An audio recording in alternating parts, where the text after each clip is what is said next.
যুক্তরাষ্ট্রের প্রতিরক্ষা মন্ত্রণালয়ের নাম পরিবর্তন করে যুদ্ধ মন্ত্রণালয় রাখছেন প্রেসিডেন্ট ডোনাল্ড ট্রাম্প।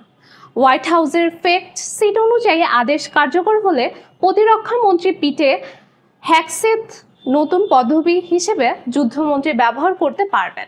একইভাবে উপ প্রতিরক্ষা মন্ত্রী হবেন যুদ্ধ প্রতিমন্ত্রী। নাম পরিবর্তনের প্রক্রিয়াটি স্থায়ী করতে আইন ও নির্বাহী পর্যায়ের সব কার্যক্রম বাস্তবায়নের দায়িত্ব হ্যাকসেথকে দেওয়া হবে। দ্বিতীয় মেয়াদে দায়িত্ব নেওয়ার পর থেকেই ট্রাম্প বেশ কিছু নাম পরিবর্তন করেছেন। চলতি বছরের শুরুতে তিনি মেক্সিকো উপসাগরের নাম বদলে আমেরিকা উপসাগর করেন। একই সঙ্গে বর্ণবৈষম্য বিরোধী আন্দোলনের পর যেসব সামরিক ঘাঁটির নাম পরিবর্তন করা হয়েছিল সেগুলো আগের নামে ফিরিয়ে আনার উদ্যোগও নেন। 1949 সালের আগে যুক্তরাষ্ট্রের প্রতিরক্ষা মন্ত্রণালয়ের নাম ছিল যুদ্ধ মন্ত্রণালয়। শীতল যুদ্ধের প্রেক্ষাপটে তখন নাম পরিবর্তন করে রাখা হয় প্রতিরক্ষা মন্ত্রণালয়, যা শান্তি ও প্রতিরক্ষার প্রতীক হিসেবে বিবেচিত হয়। তবে এবার নাম পরিবর্তন করলে যুক্তরাষ্ট্রকে উল্লেখযোগ্য খরচ বহন করতে হবে।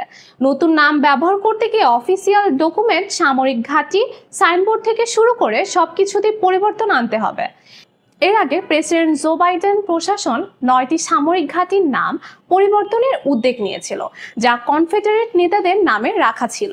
ওই উদ্যোগ বাস্তবায়নে প্রায় $39 মিলিয়ন খরচ হওয়ার কথা ছিল, তবে এ বছরের শুরুতে প্রতিরক্ষা মন্ত্রী হ্যাকসেথ সেটি বাতিল করেন।